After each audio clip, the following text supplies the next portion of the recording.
नमस्कार मंडळी, welcome back to my channel. मी श्रेया. कसे आहात तुम्ही आणि कशी सुरू आहे तुमची दिवाळीची तयारी? सो लगभग तर सगळ्यांच्याच घरी सुरू आहे. दिवाळीसाठी फराळ बनवायचा आहे, घराची सजावट करायची आहे, घराची साफसफाई करायची आहे आणि या सगळ्या गोष्टींमध्ये माझी स्वतःची शॉपिंग कुठेतरी राहिली. आपण लक्ष्मीपूजनाच्या दिवशी नवीन कपडे घालतो आणि घालायला सुद्धा पाहिजे, पण आपल्या दिवाळीच्या बाकीच्या दिवशी आपण काही नवीन गोष्ट घेत नाही. नवीन कपडे आपण प्रत्येक दिवाळीच्या दिवशीसाठी घेत नाही, पण त्यावेळेस आपल्याला सेमच कपडे जे आपल्या वॉर्डरोबमध्ये आहेत तेच कपडे आणि तेच स्टायलिंग आपल्याला करावं लागतं आणि त्यामुळे आपल्याला कुठेतरी असं वाटतं की आपण जुनेच कपडे घालतोय आणि जुन्याच पद्धतीचं स्टायलिंग करतोय. सेम कपडे वापरून, सेम गोष्टी वापरून जर तुम्हाला वेगळ्या पद्धतीचं स्टायलिंग करायचं असेल तर हा व्हिडिओ तुमच्यासाठी आहे. ज्यावेळेस मी माझं वॉर्डरोब बघितलं त्यावेळेस माझ्या लक्षात आलं की माझ्याकडे प्रचंड साड्या आहेत आणि भरपूर सगळे नवीन ड्रेस आहेत, पण मी याआधी पण ते घातलेले आहेत, पण मला परत तेच रिपीट करायचं नाहीये आणि नवीन ड्रेसमध्ये मला सध्या तरी इन्व्हेस्ट करायचं नाहीये. मला माझे पैसे कुठेतरी चांगल्या ठिकाणी इन्व्हेस्ट करायचे आहेत, जेणेकरून मी ते पैसे कुठेतरी मार्गी लावेल आणि त्याच गोष्टींमध्ये मला पैसे खर्च करायची बिलकुल इच्छा नाही आता.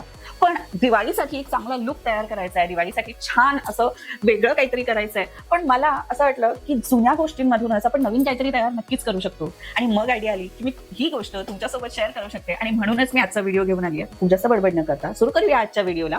Point number 1, sari styling. पूर सगळ्या साड्या आपल्या वॉर्डरोबमध्ये असतात. आपल्याकडे सगळ्या साड्या बऱ्यापैकी ह्या सहावारमध्ये असतात. महाराष्ट्रामध्ये आपल्याकडे सहावारी साडी आपण नॉर्मली महाराष्ट्रीयन पद्धतीने म्हणजे सहावार आपण साधी नेसतो. प्रत्येक वेळेस सेम साडी सेम पद्धतीने स्टाईल करणं मला नाही आवडत, सेम प्रकारे नेसणं मला नाही आवडत. मी काहीतरी फ्युजन तयार करायचा प्रयत्न करते. ज्यावेळेस तुम्हाला एक वेगळा लुक तयार करायचा आहे त्यावेळेस तुम्ही एका वेगळ्या पद्धतीची साडी नक्कीच नेसू शकता.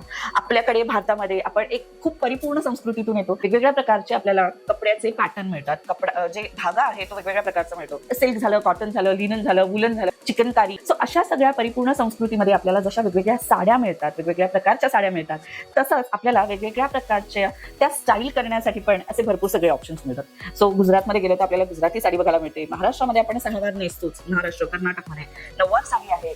बंगालमध्ये गेल्यानंतर आपल्याला बंगाली टाईपची जी साडी आपण स्टाईल करतो. साऊथ मध्ये गेल्यावरती आपल्याला एक वेगळ्या प्रकारचा पॅटर्न आपल्याला बघायला मिळेल. सेम साडी पण तुम्ही वेगवेगळ्या लुक्स मध्ये नक्की ट्राय करू शकता. मी खूप वेळा वेगवेगळ्या पद्धतीच्या साड्या नेसायचा प्रयत्न करते आणि थोडंसं त्याच्यामध्ये फ्युजन, थोडंसं ट्विस्ट आणण्याचा प्रयत्न करते. ह्या सगळ्या गोष्टींमध्ये माझी फेवरेट स्टाईल आहे ती म्हणजे नऊवारी साडी. सहावार मी नऊवारीमध्ये झटपट कशी नेसायची यासाठी एक वेगळा व्हिडिओ केला आहे आणि त्या व्हिडिओची लिंक मी तुम्हाला डिस्क्रिप्शन बॉक्समध्ये देते. तुम्ही सरळ म्हणजे खूप साधेपणाने तुम्ही ती साडी नेसू शकता. खूप क्विक आणि खूप इझी ती साडी तुम्ही नेसू शकता. या मधल्या काळामध्ये माझ्याकडे भरपूर सगळे फंक्शन्स झाले आणि त्या सगळ्या फंक्शन्समध्ये मी बऱ्यापैकी माझ्या सहावार साडींना नऊवारी साडीमध्ये कन्वर्ट केलं आणि नऊवारी साडी मी व्यवस्थित नेसले.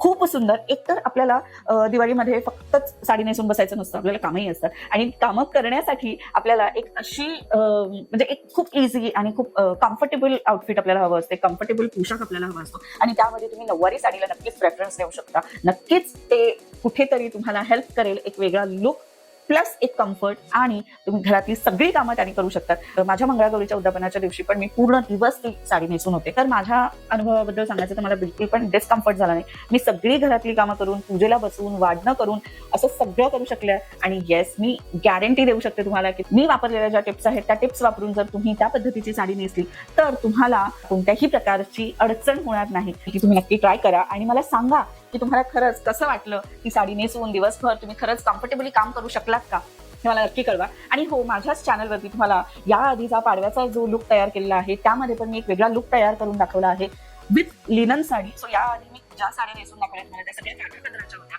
पण अशा साड्यांमध्ये ज्या आपण नॉर्मली म्हणजे एक म्हणतो ना कम्फर्ट साड्या ज्या आहेत की कॉटनच्या साड्या असतील, लिननच्या साड्या असतील, सुती मऊ ज्या आपल्याला चापून चुकून पण बसतात छान आणि आपल्याला कॅरी करण्यासाठी पण हलक्या हलक्या साड्या आणि त्या साड्यांमध्ये पण तुम्ही कसं स्टायलिंग करू शकता हे पण मी तुम्हाला दाखवलेलं आहे. सो त्या व्हिडिओची लिंक पण मी तुम्हाला डिस्क्रिप्शन बॉक्समध्ये देते, तो पण व्हिडिओ नक्की चेक करा. सो म्हणजे दुसरा पॅटर्न आहे ते म्हणजे साऊथ इंडियन स्टाईल. तुम्ही बघत असाल या फोटोमध्ये तर मी छान अशी माझी येलो कलरची साधी साडी ही एका लेहंग्यासोबत टीम अप केलेली आहे.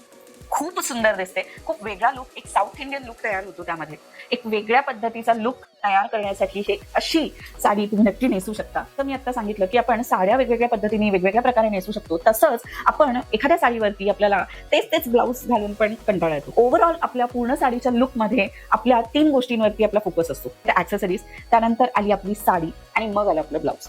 सो आपण सेम साडीवरती एका वेगळ्या ब्लाऊजला टीम अप करून पण छान पद्धतीने आपला लुक हा वेगळा करू शकतो. सो आपल्याकडे कोणत्या ब्लाउजेस असायला पाहिजे यासाठी मी एक वेगळा व्हिडिओ केलाय. सो त्या व्हिडिओची लिंक मी तुम्हाला डिस्क्रिप्शन बॉक्समध्ये देते, तुम्ही ते नक्की चेक करा आणि त्यामध्ये जसं मी सांगितलं आहे, तुमच्याकडे एखादी सिल्कची साडी असेल आणि त्याच्यावरचं एक हेवी ब्लाउज असेल, तर त्या हेवी ब्लाउजला तुम्ही एका प्लेन साडीसोबत टीम अप करू शकता. फेस्टिव्ह साठी हा लुक एकदम परफेक्ट आणि खूप सुंदर वाटतो. आणि येस, जसं मी आज पण घातलेला आहे, तर हा एक टी शर्ट आहे, टीम अप केलाय साडीसोबत, आणि ही गोष्ट मला खूप जास्त आवडते आणि आजकाल ट्रेंडिंग पण आहे. सो तुम्ही जर टीनेजर असाल आणि नवीन नवीन तुम्हाला साडी नेसायची इच्छा होतीये, नवीन नवीन तुम्हाला एक फेस्टिव्ह लुक तयार करायची इच्छा होतीये, तर तुम्ही अशा पद्धतीचं टीम अप पण करू शकता. वेगवेगळ्या ब्लाउजेस सोबत तुम्ही वेगवेगळ्या साड्या छान टीम अप करू शकता. तसं मी म्हटलं की आपला पूर्ण आउटफिट हा 3 गोष्टींमध्ये डिवाइड केलेला असतो. सो साडी आपली डन, ब्लाउज डन. आता झालं ऍक्सेसरीज.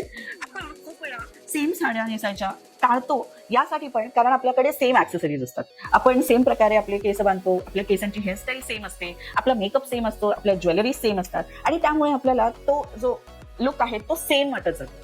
सो थोडासा जरी आपण आपल्या पूर्ण ओव्हरऑल लुक मध्ये चेंजेस केले तरीही आपण वेगळे दिसू शकतो. आपला लुक हा वेगळा दिसू शकतो, आपला आउटफिट हा वेगळा दिसू शकतो. सो त्यासाठी एक्झाम्पल म्हणून मी आजचीच साडी, जी मी या आधीच्या व्हिडिओमध्ये नेसलेली आहे, इव्हन काही वर्षांपूर्वी, म्हणजे ही साडी खूप जुनी आहे आणि काही वर्षांपूर्वी मी ती साडी नेसली होते. त्यावेळेस मी माझं लुक, माझी हेअरस्टाईल वेगळी केली होती. सो तुम्हाला फोटोज दिसत असतील. खूप वर्षांपूर्वी ही साडी नेसली होते. आणि एका साईडला तुम्ही मागच्या व्हिडिओचा लुक बघताय, जिथे मी ही साडी नेसताना ब्लाऊज वेगळा आहे, मी एक छानसा चोकर गळ्यामध्ये घातलेला आहे. सो मी एक आंबाडा बांधला होता छान, आणि म्हणून तो एक लुक वेगळा दिसत होता. हा आजचा एक लुक वेगळा दिसतोय आणि आधीचा लुक वेगळा दिसत होता. त्यामध्ये हेअरस्टाईल माझी वेगळी होती. काही गोष्टी म्हणजे नवीन कपड्यांमध्ये इन्व्हेस्ट करण्यापेक्षा चांगल्या ऍक्सेसरीज मध्ये इन्व्हेस्ट करा, चांगल्या ज्वेलरीमध्ये इन्व्हेस्ट करा. सो आज पण मी एक छानसे इयरिंग्स घातलेले आहेत, जे मी मिशोवरनं मागवले आहेत. सो याची जर लिंक तुम्हाला हवी असेल, मला नक्की कमेंट करून सांगा. मी कमेंटमध्ये तुम्हाला त्याचं प्रॉडक्ट कोड नक्की शेअर करेन. प्रत्येक जण साडी नेसेल असं नाहीये. आता मला साडी थोडी कम्फर्टेबल वाटायला लागली, पण आधी मला साडी कम्फर्टेबल वाटत नव्हती. मी खूप जास्त साड्या नव्हती नेसत. त्यावेळेस मला लेहंगा खूप आवडायचा. लेहंग्यामध्ये पण भरपूर सगळे असे प्रकार आहेत जे आपल्याला आवडतात.